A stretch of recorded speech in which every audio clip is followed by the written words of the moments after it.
Tension between the church and advocates of the reproductive health bill continues.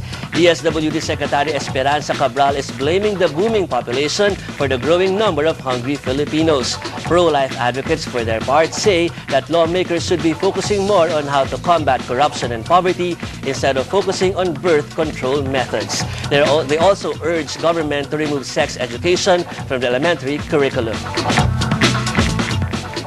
Sinasabi po ng ating mahal na presidente na siya ay pro-life, nagtitiwala po kami dun sa area na abortion. No? Pero pagdating po dito sa sex education, malaki pa rin po yung aming pagdududa. Kasi nga po walang nakakaalam kung anong laman nitong sex education na ito. Ginaiya Terminal 3 is not officially open. The case is still under arbitration and the builders still haven't been paid. But the government went ahead with a supposed dry run for domestic flights. Arden Limparol with that story.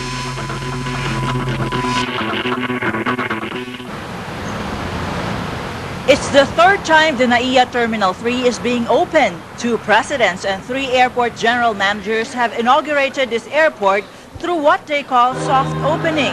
Cebu Pacific has agreed to fly its planes from here starting today for domestic flights. Chief Operating Officer Lance Gokongwei denies the move was out of political accommodation.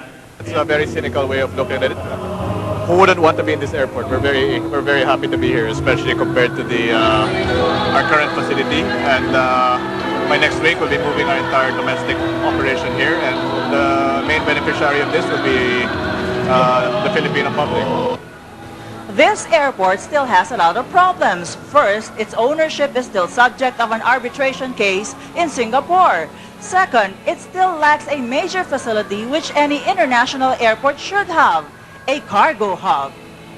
NAIA Terminal 3 Task Force Chief Mike Defensor, however, says the situation is only temporary. For the bags and the others, no problem. But the cargo, that's really a problem. Cebu Pacific does not have a lot of cargo. So at this point, okay pa. The normal traffic of passengers at the Ninoy Aquino International Airport is already 23 million a year. Terminal 1's capacity is only for 7.7 million people. The Centennial Terminal 2 can take up to 11 million Philippine Airlines passengers, but still, over 4 million travelers suffer from congestion. The new terminal can accommodate 13 million passengers a year. The ceremonies were simple. The president was not around. Only the DOTC secretary, airport officials, a couple of lawmakers, and an airline owner were in the audience. This is not a takeover of the airport. This is an act of a country to administer an enterprise of national interest. This is a terminal in government land that has to be operated in order to protect it from deterioration.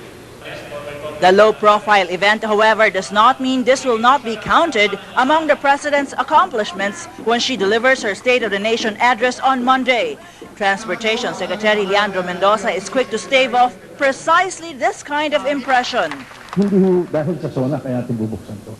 Matagal na po ito, since 2002. As a matter of fact, 3 attempts tayo rito. Noong 2006, bubuksan sana natin ito.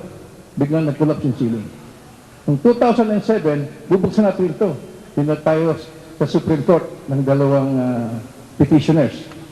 At, na-repair yung ceiling, nanalo tayo sa Supreme Court.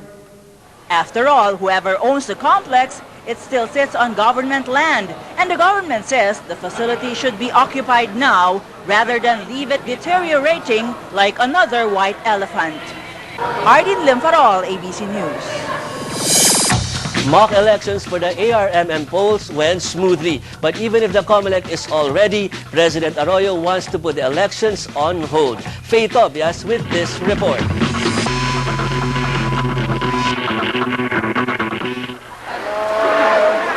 It would have been all systems go for the mock arm polls today, but the president's visit to the province caused a suspension in the practice polls in Maguindanao. The reason, all security personnel were pulled out to secure the president. Still, the suspension may not really have been a bad thing. The president today decided to ask Congress to postpone the August 11 ARM elections to give way to the peace talks with the more Islamic Liberation Front. If Congress rushes the approval of the postponement, the ARM elections may be suspended indefinitely.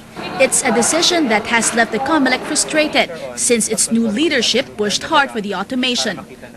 These elections in ARM are not only really for ARM, they're a preparation for 2010, and we should go into this as much as possible. Still, COMELEC says it's satisfied with the turnout for the computerized elections in other areas. Chairman Jose Melo gladly reported that more than 200 residents participated in the polls. Some even intentionally made mistakes to see if the machines would count invalid ballots. There were some voters who voted for 2 governors. So they waited until the count was there. They wanted to find out what happened to their vote. It took only 20 minutes for the server based in Manila to count the votes. But if everything went well in Mindanao, there were glitches here in Manila. 3 employees of Smartmatic, an IT company subcontracted by the COMELEC for the automated elections, were ordered fired today. The employees were caught bringing out unauthorized flash drives from the warehouse where the counting machines were being kept. Authorities have tried to keep a tight security lid on the technology and software, given concerns over whether the new system could be hacked. It's a safe bet na hindi critical yun because all the critical USBs are not handled by ordinary personnel.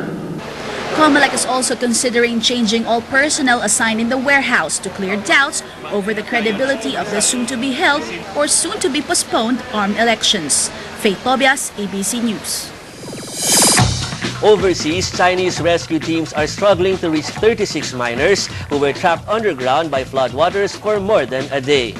Rescuers are able to send water and porridge to 12 of the trapped miners.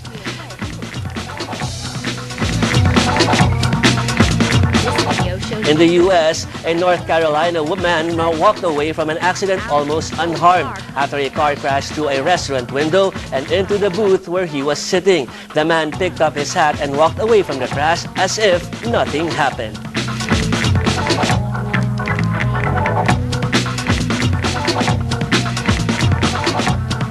Still in the police arrested a Pennsylvania woman suspected of cutting open a pregnant woman's uterus and stealing her baby. She was arrested after walking into a hospital with a newborn whose umbilical cord was still attached. The woman claims she bought the baby for $1,000.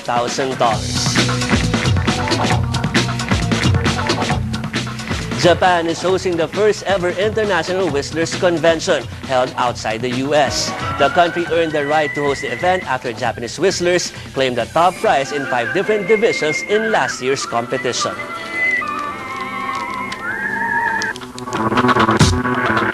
Back in the U.S., Hollywood couple Tom Cruise and Katie Holmes greeted the top drivers at the Moto Grand Prix in Laguna Beach, California. A spectacular crash and a breathtaking battle with world champ Casey Stoner marks Valentino Rossi's first career victory at the moto racing.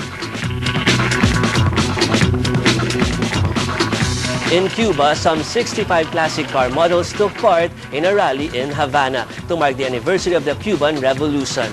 The classic cars competed a circuit at an average speed of 34 kilometers per hour.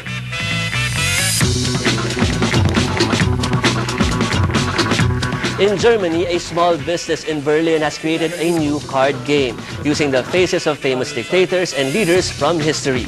Many see the game as an opportunity to learn from the past.